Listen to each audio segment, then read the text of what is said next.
Now, UFC 253 is an amazing card stacked with talent, but not a lot of people know who they are. So I'm making this video telling you guys the fighters to watch out for at UFC 253. The UFC just recently put out a video telling you other people that you should know on the card. They've included some of the people. They've missed out on some other great prospects on the card that should have been given a bit more of a spotlight.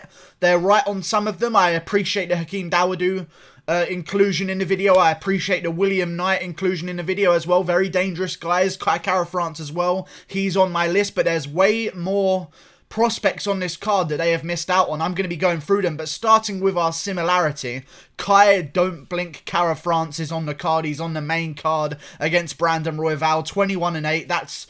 I know that record does not seem amazing to you guys, but this is a person who was around from way back in the day. I mean, started his MMA career when? 2010. He's had a full decade in the game, and a full decade in the game at flyweight is a little bit different than a full decade in the game at heavyweight or light heavyweight or middleweight. Flyweight division has not been really established for too long, so a lot of his fights in the early part of his career that were losses. Dana Batgarel, current UFC bantamweight who just KO'd Guido Canetti in his last performance, winning UFC bantamweight. You've got other guys on the list as well. Mark Striegel, also currently in the UFC, an amazing recorded fighter. They're good wins or good losses to have against guys who are bigger than him. Now he's found his own in flyweight. He's won 9 out of his last 10 fights. Someone mentioned on the video that they put out on their channel that his name is Don't Blink, but he's won his last 4 out of 5 fights by decision and lost one of them to Brandon Moreno, but still he's got power.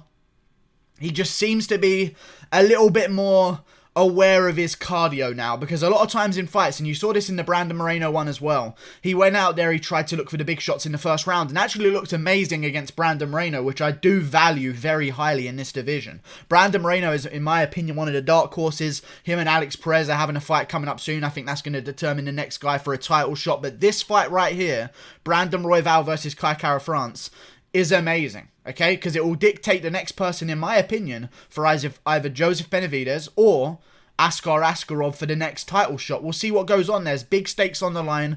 Kai Kara-France, in my opinion, is going to win this one. He's been fighting the top of the game for way longer than Brandon Royval. Don't get me wrong, Brandon Raw Dog Royval should win purely because of his nickname, Raw Dog. And he should definitely get his partnership with Darren Till 100%. He needs to sign to his management team immediately. He's had some good wins. Tim Elliott is no slouch. And Brandon Royval was losing that fight before that happened, though. That's the only problem I have with these things. He's beaten some good guys. Nate Williams, though, 29-18. You know? Joby Sanchez, 12-4. Very good. But you beat Jerome Rivera by injury, who was 7-1. He's fought good guys.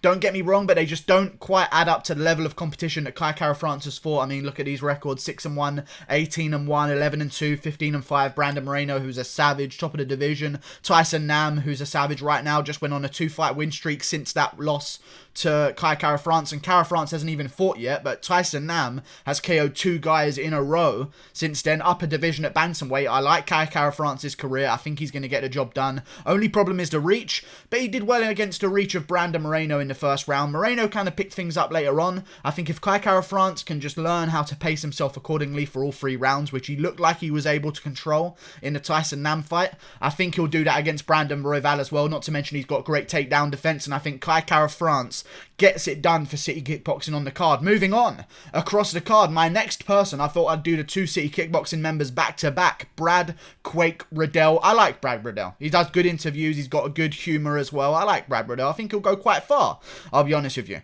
He's had good wins. Magomed Mustafayev, amazing win, 14-3 guy. Magomed Mustafayev is just an absolute savage. Okay, and I need that to be understood, because Brad Riddell went out there, cracked him square on the chin in the first round. The next 2 rounds of it were kind of just Mustafayev not really able to get official takedowns, and Brad Riddell getting back up and just barely outworking him on the feet and landing some decent shots. Had some big moments in the 3rd round as well. It wasn't an amazing fight, but it had some good moments, and Mustafayev is a savage, and a lot of people are pretty high on Rafael Fiziev right now after his last performance against Mark Jacasey. However, Mustafayev, you know, spinning back kicked Fiziev in the face, you know? And Magomed Mustafayev just got beat by Brad Riddell. I like Brad Riddell's record. Beat Jamie Mullarkey 12-2. He's only recently really jumped up in competition, but then saying that, he fought Kenan Song, who was 12-3 at the time, and KO'd him I don't know what round it was. It doesn't even say what round it was. But still, KO'd him when Brad Riddell was only 2-0. He's got an extensive career outside of the UFC. Been kickboxing for a while. At City Kickboxing as well. I think he'll also win on this card because Alex De Silva, although a guy, whilst looking at his record, you would see as 21-2, has probably fought the worst resume of opponents until recently in his career. And as much as I do appreciate him, some of these opponents, listen, if Tapology doesn't know what your opponent's record is, there's a reason. No one's hiding their record because of how good it is. Okay, and I feel like that needs to be mentioned. No one's got such a good record that they just don't want anyone to see it. Okay? Usually people hide their records and don't tell Tapology the information because records are shit. Okay? 6-8. 0-4, 0-1, 3-4, 4-1, okay, 0-0, 3-3, 0-3, no record, 0-0, no record, no record, no record. It's hard to trust Alex De Silva's record so far, and we've seen a lot of guys with a bit of a padded record outside the UFC come in and do really good things, but we've also seen some reach a level that it doesn't quite work out for them. However, Brad Riddell, I believe, will get things done. After the last performance against Mustafayev, able to stop the takedowns against a guy like that, it's going to be hard to pick Alex De Silva here. I'm going with Brad Riddell, and I think he'll get a KO finish big time on the card. And if he wins this one, he's looking at the same situations as trying to get himself into the rankings at lightweight. Renato Moicano, I think, would be a great next matchup for him, and then that one would determine who would get a next jump up the rankings. That could even be a co-main event of a good fight night with a great headliner, in my opinion. Moicano versus Riddell is a great matchup. Moving on, though, to my next fight to watch out for, I think Kai Kara-France and Riddell get it done. I think they're the only two City Kickboxing members that get it done on the card. Sorry. Dislike the video away. I have my own opinions. But yes, moving on to my next fighter to watch out for. Jake Matthews, another Australian guy. There's a lot of them on this.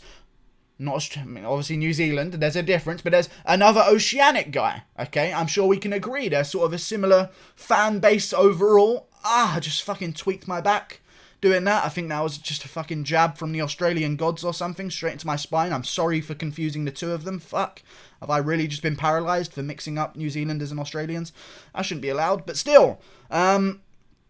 Yeah, Jake Matthews, dangerous guy, Oceanic guy, gonna be capitalising on the fan base. A lot of Australian people are gonna be watching the New Zealand guys perform because they kind of, you know what I mean, it's like if I were to support someone from Scotland or Wales, but not like that, okay, this is a very delicate situation, very different than that, but still, you know what I mean, they're gonna be, they're going to be supporting stuff. So they're going to be paying attention to Jake Matthews as well. We're going to tap into that Australian fan base as well as the New Zealand one this card. So I'm glad that Jake Matthews has got a good showing against a guy in Diego Sanchez who is just one of the best fights for Jake Matthews right now to get.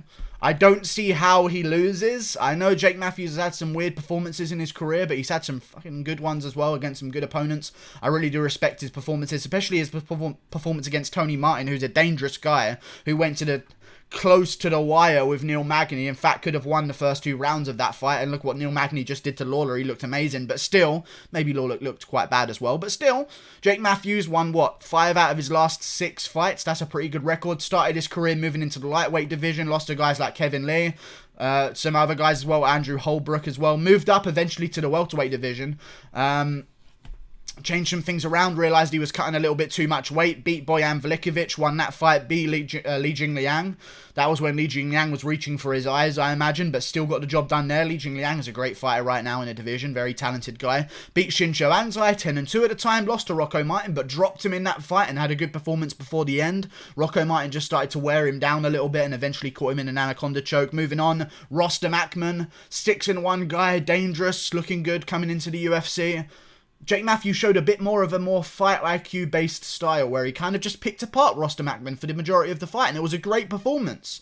I liked it. I liked seeing that side of him. He did also have a bit of an autism session against Emil Webber-Meek when it was a little bit dangerous, but Emil Meek can do that in fights. He can make it a bit scrappy. And Jake Matthews showed, take him down, keep position, wear out the wild chaos of Emil Meek, and he got the job done there as well. Landed some big shots of his own. Great win there. And then Diego Sanchez, I just think, I don't know what happened to Diego Sanchez. I think he's not there anymore. I don't know, man. I just don't see it going well for him. Now, Diego Sanchez did beat Mickey Gall, and a lot of people are going to mention that. It's Mickey Gall. This is Jake Matthews, 15-4. Great fighter, beat a lot of good guys in the UFC. This is not Mickey Gall, the winner of the winner against the legend CM Punk himself. This is not the same situation in my opinion. I think Jake Matthews, if he doesn't KO Diego Sanchez with a highlight reel KO, shame on him. I think he does get it done by highlight reel KO, but if he doesn't take advantage of the Sanchez that he has in front of him to get a highlight reel finish for his career, one big KO to really boost him up the rankings, it's going to be a missed opportunity for him and he should hang his head in shame. But I think he gets the job done against Sanchez. I love Sanchez. I don't want to see him die, but you know, Jake Matthews is going to win in my opinion. Moving on to another fighter you should watch out for on the card, who also was not on the UFC's video, Juan Espino. Usually they like their Contender Series and Ultimate Fighter guys, but apparently not for this guy, because I'm assuming he has not fought for ages. 2018 November, has not fought for a very long time since winning the Ultimate Fighter. I'm sure the UFC's not best pleased about that. Even though he was injured, it's still not nice to invest in someone on a big show as the Ultimate Fighter and then just get no payout from them whatsoever by them fighting in the UFC. But he's back, 39 years of age. I saw someone mention at the weigh-ins as well, I think it was MMA Fighting, they mentioned that Diego Sanchez is younger than Juan Espino. Juan Espino won the last Ultimate Fighter, Sanchez won the first ever Ultimate Fighter, and Sanchez is still younger than Juan Espino. That's how late this guy's getting into the game, but he's had a good career so far, 9-1 overall. He's taken on Jeff Hughes, dangerous guy, 10-3, had a bit of a weird fight with Todd Duffy where he got stopped by Dr. Stoppage. I think it was an eye poke, eye gouge, apparently here, no contest eye gouge. Lost to Rafael Pessoa, lost to Maurice Green. Juan Espino dusted up Maurice Green in the Ultimate Fighter, finished him by rear naked choke in the first round after dropping him on the feet as well. I just think Espino's going to be a little bit too big, a little bit too athletic, a little bit too strong for Jeff Hughes at heavyweight. Ragdoll him a little bit, get some good positions on the ground and finish him in the first round by rear naked choke. I think he actually gets it done by rear naked choke in the first round, but pay attention to Juan Espino. He's fought good fighters. I mean, not too many great ones, but recently, you know, Maurice Green, Ben Sassoli, also on the Ultimate Fighter. Like, those are two guys in the UFC right now. Justin Frazier in the final as well, 10-2 at the time. Now he's taking on Jeff Hughes. If he gets this win, I say put him against someone like Justin Tafa, maybe a Chase Sherman, maybe a Rodrigo Nascimento Ferreira, unless he has a matchup coming up soon. I believe he does. Who knows? Maybe a... I don't care. Put him against someone. A Yorgos De Castro versus Carlos Felipe winner? Anything can happen at heavyweight. It's a bit of a wild division right now. But those are the guys to watch out for. It's a shame on the UFC for not mentioning them. There are obviously other people on the card, but I thought I'd just cover up 4 more people with a bit of a spotlight because they deserve it. Like and subscribe. Thank you for watching. Click that button there. Goodbye. I'll see you later. I'm ill with a blocked nose. Fuck my life.